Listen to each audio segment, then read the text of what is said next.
તો ગાઈઝ આ છે સન્ડેનો બ્લોગ. તો સન્ડે હોય અને મેં બહાર નહીં નીકળું એવું બની નહીં શકે. તો મેં સવારે સવારે ચિરકુટ સાથે સામાન લેવા જવાની હતી, પણ ત્યાં થયું એવું કે લાસ્ટ સન્ડે હતો એટલે દુકાન જ બંધ હતી. એટલે પછી વડાપાવ લઈ લીધા અને ઘરે આવીને જોયું તો આ ભાભી નારિયેલ પાડ્યા કરતી હતી. તે પણ મેં જ કીધું હતું, કારણ કે મારી 11 હતી એટલે મને ભૂખ તો લાગેલી જ હતી. તો મેં કીધું ચલ નારિયેળ પાડ, આપણે પીએ. ને આ તેણીઓ જોવો નહીં, જાણે એમ બોલ હોય તેવી રીતે રમ્યા કરતો હતો.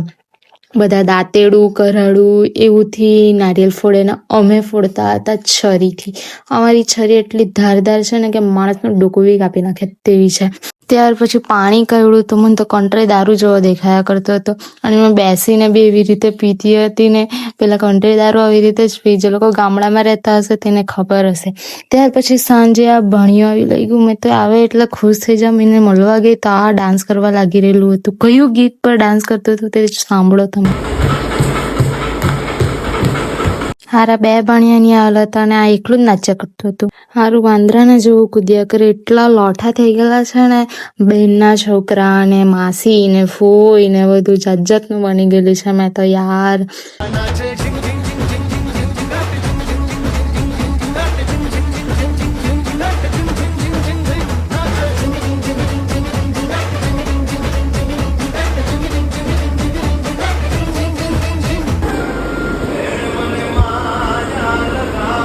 આ ભાઈ સાહેબને તો 2 ગીત બહુ જ ગમે એવું મારી બેન કહેતી હતી.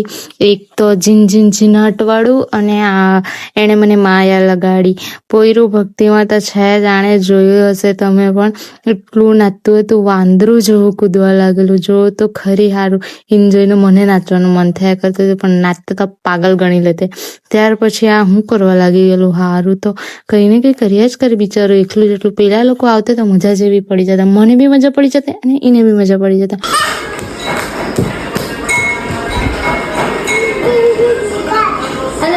હારું પેલું ડાન્સમાં નાચવાનો હતો. કોઈ વાર તો આવે જ નહીં મારી ઘેરે, નહીં ખબર એને હું થાય તે. એટલું મસ્તી કરવા લાગી જાય ને, એટલું એ કરે ને. હારું તો બહુ એ છે, જ્યારે કોઈ નહીં ને ત્યારે જ માસી દેખાય. એમ નહીં આવે મારા. મને બહુ દુઃખ થાય યાર. કંઈ નહીં, ચાલો. પછી રાતના પાછું આવ્યું ને ટીવી ચાલુ કરી મેં. એને ટીવી એટલે આજકાલના છોકરા લોકો. ત્યાર પછી રોટલી ને શાક ખવડાવ્યું. પાછું મને જોઈ તો ચાલો બાય ગાઈસ.